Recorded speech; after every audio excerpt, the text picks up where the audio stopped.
spontaneous chants of God Save the King in the crowd. Spirits are high.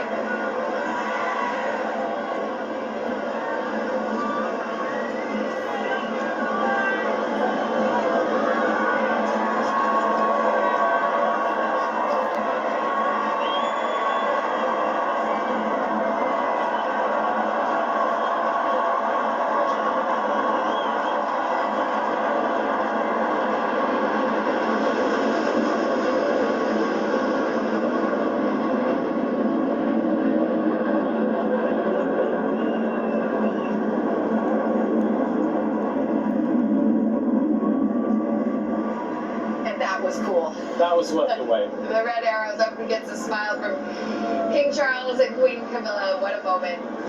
That military flyover capping off an extraordinary day here in London. King Charles is coronated, as is Queen Camilla, and now members of the working royal family on the balcony, and we hear the national anthem. Let's listen.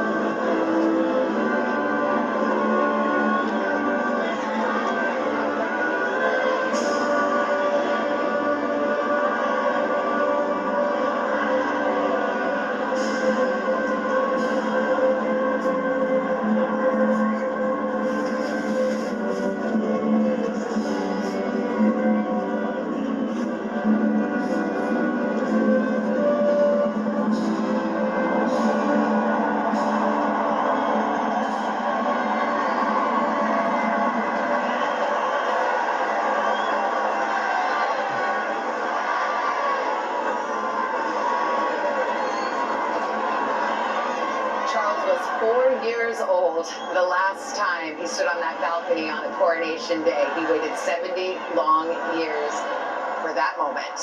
And he looked, there he is as a little boy, and of course his mother wearing the crown there.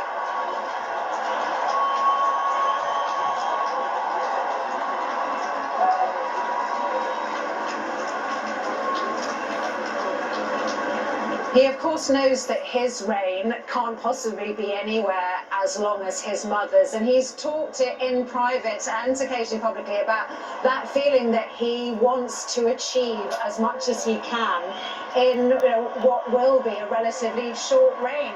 He's the oldest newly crowned king ever.